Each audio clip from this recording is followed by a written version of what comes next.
आपण ऐकणार आहोत लीलाची मराठी वयकथा. लीलाला अजूनही इस्पितळात रात्रीच्या शिफ्टमध्ये काम करणे कधीच आवडले नव्हते. तिला नेहमी काळोख्या आणि शांत कॉरिडॉरमधून चालताना अस्वस्थ वाटायचे. विशेषतः जो कॉरिडॉर वर्षानुवर्ष बंद असलेल्या विंगला जोडायचा. त्या कॉरिडॉरकडे ती फिरकायची पण नाही. बऱ्याच वर्षांपूर्वी त्या विंगला आग लागली होती आणि त्यामध्ये अनेक रुग्ण आणि कर्मचारी सदस्यांचा मृत्यू झाला होता. तेव्हापासून ती विंग बंद होती अशा अफवा पसरल्या होत्या की विंगला पीडितांच्या अस्वस्थ आत्म्यांनी पछाडले आहे आणि विचित्र आवाज आणि दृश्य काही लोकांनी ऐकल्याची पाहिल्याचा ऐकिवात होता. लीलाचा भूतांवर तसा विश्वास नव्हता, तरीही तिने शक्य तितके त्या विंगकडे जाणे टाळले होते. तिने तिच्या सहकाऱ्याकडून त्या विंगबद्दल अनेक भयकथा ऐकल्या होत्या. एका रात्री मात्र तिला विंगेत जाण्याशिवाय पर्याय नव्हता. श्वास घेण्यास त्रास होत असलेल्या रुग्णांसाठी ती एक अतिरिक्त ऑक्सिजन टाकी शोधत होती. वेळ रात्रीची होती आणि लवकरात लवकर ऑक्सिजनची टाकी पाहिजे होती. ती विंगची स्टोरेज रूम अशी एकच जागा होती जिथे एवढ्या लवकर तिला ऑक्सिजनची टाकी मिळू शकत होती. तिने इतर सहकाऱ्यांना विचारले, पण सगळ्यांनी तिथे काही मिळण्याची शक्यता नाही असे सांगितले. तसेच तिथं जाणं धोक्याचं पण आहे असं सांगितले. पण काही करून लीलाला त्या रुग्णाचे प्राण वाचवायचे होते. तिने एक टॉर्च घेतली आणि विंगच्या दिशेने निघाली. विंगमधल्या स्टोरेज रूममधून ती टाकी घेऊन शक्य तितक्या लवकर तिथून बाहेर पडायची असा तिचा हेतू होता. आता ती विंगच्या बंद दरवाजासमोर उभी होती. तिला प्रचंड भीती वाटत होती, पण त्या रुग्णाच्या जीवनमरणाचा प्रश्न होता. तिने धीर करून दरवाजा उघडला आणि तिच्या चेहऱ्यावर हवेची झळक धडकली. तिचे हात भीतीने थरथर कापत होते. तिने टॉर्च चालू करून अंधाऱ्या हॉलवेला प्रकाशित केले. बरेच दिवस बंद असलेल्या घनदाट हॉलवेमध्ये एक प्रकारचा कोंदटपणा जाणवत होता. जमिनीवर धूळ आणि कचरा, तर छतावर आणि भिंतीवर भरगच्च कोळी कष्टके दिसत होते. भिंतीवरून रंगाचे कपडे निघाले होते. तिला लाल अक्षरात "प्रवेश करू नका" अशी सूचना देखील दिसली. तिने त्या गोष्टीकडे दुर्लक्ष केले आणि दालनातून खाली चालत स्टोरेज रूम ती शोधू लागली. ती अनेक बंद दरवाजांसमोरून गेली. काहींवर रेड टेप किंवा पॅडलॉक होते. त्या दरवाजांच्या मागे काय भयानक गोष्टी दडल्या असतील याची कल्पना करून तिची भीती वाढत होती आणि त्यामुळे ते उघडण्याची हिंमत होत नव्हती. शेवटी ती हॉलच्या शेवटी असलेल्या स्टोरेज रूमपर्यंत पोहोचली. हिंमत होत नसली तरीही धीर एकवटून तिने तो दरवाजा उघडला. दरवाजा बंद असल्याने थोडा घट्ट होता आणि उघडताना त्याचा भयानक आवाज शांतता भंग करत होता. खोली कपाटांनी भरलेली होती. वैद्यकीय पुरवठा आणि उपकरणे धुळीने माखलेली आणि गंजलेली होती. लीलाने ऑक्सिजन टाकी खोलीमध्ये नजर फिरवली. तिला अशी ऑक्सिजन टाकी पाहिजे होती जी अजूनही सुस्थितीत आणि वापरण्याजोगी असेल.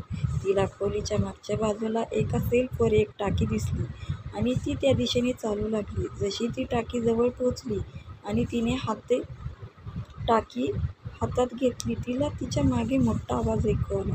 तिने मागे वळून पाहिलं तर दरवाजा आपसूकच बंद झाला होता. ती धावत जाऊन दरवाजा उघडण्याचा प्रयत्न करू लागली, पण तो दरवाजा उघडतच नव्हता. ती भयानक घाबरली होती आणि मदतीसाठी आरडाओरडा करत होती. दरवाजा वाजवत होती, पण कोणीही उत्तर देत नव्हतं. तिला जाणवले की हॉस्पिटलच्या या एकाही भागात तिला कोणी ऐकू शकत नव्हतं.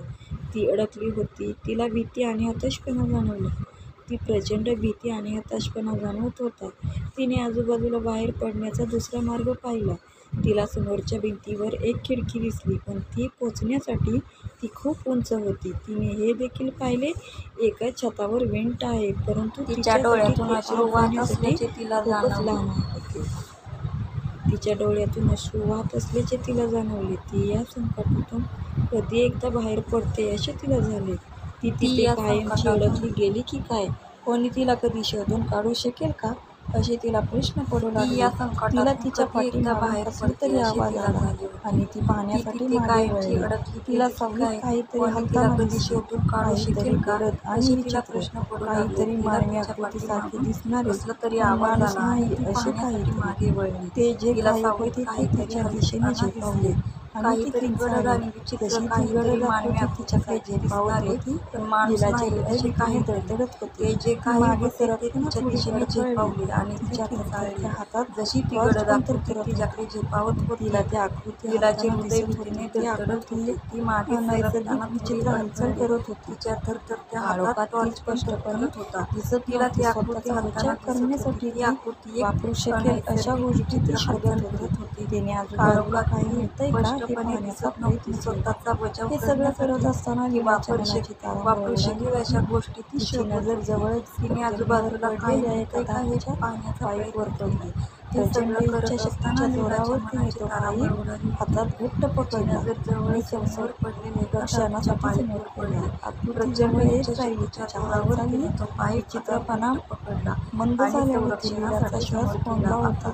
तिच्या मनात भीती आणि निर्धाराची वावटल पण मंद झाल्यावर माहीत होते की तिला श्वास पळून आणि तिच्या मनात भीती हवी असल्यास तिला या गोष्टींचा सामना करावा माहीत होते की तिच्याकडे असलेल्या सगळ्या युक्तीला घेऊन लीला ओरडली. तिला या गोष्टींचा सामना करावा लागेल. तिच्याकडे असलेल्या सगळ्या युक्तीला तिचा आवाज कापला असला तरी तिला ओरडली, मागे राहा. मी तुला मला तो विचार पाहून तिचा आवाज कापरा झोपल्यासारखे वाटले. क्षणाचाही विलंब न करता लीलाने समजा तो अवतार पाहून आणि तिच्या सर्व शक्तीने पाईपने त्या नाचावर विलंब न करता आकृतीशी पाय घालले आणि तिच्या आणि एक विचित्र आवाजाच्या पाईपने मागे सरकली. तिचे ओरडणे आणि लीलाने एक सेकंदही वाया घालवला नाही. तिने आधी दिलेले एका खिडकीकडे दिसलेले खिडकीकडे जवळच्या टेबलावर आणि नंतर खिडकीवर चढले. हातात असलेल्या ऑक्सिजन टाकीच्या आघाताने खिडकीची काच करून ती दुसऱ्या बाजूच्या कॉरिडॉरमध्ये जाण्यात यशस्वी झाली. आघातातून सावरलेली ती आकृती पुन्हा तिच्याकडे झेपावत होती. लीला आधीच अर्ध्यावर आली होती. पण तुटलेल्या काचेतून मिळालेल्या आराखड्याकडे दुर्लक्ष करून तिने कॉरिडॉरच्या दरवाजाच्या दिशेने धाव घेतली. तिची मागे वळण्याची हिंमत नव्हती. शिवाच्या आकांताने ती पळत राहिली आणि कॅबिनमधून बाहेर पडली. ऑक्सिजन टाकी घट्ट पकडून बाहेर पेटलमध्ये गेली. ऑक्सिजन टाकी लीलाचे सहकार्य सुद्धा शोधत गेली. तिला पाहताच त्यांचे चिंतित चेहरे समाधानी वाटले. तिच्या हातात ऑक्सिजनची टाकी पाहून सर्वांना आश्चर्य वाटले. लवकरात लवकर त्यांनी ती टाकी गरजू रुग्णांपर्यंत पोहोचवली. झालेल्या प्रकाराने लीलाचे मन हललेले जरी असले तरी विजयाची जबरदस्त भावना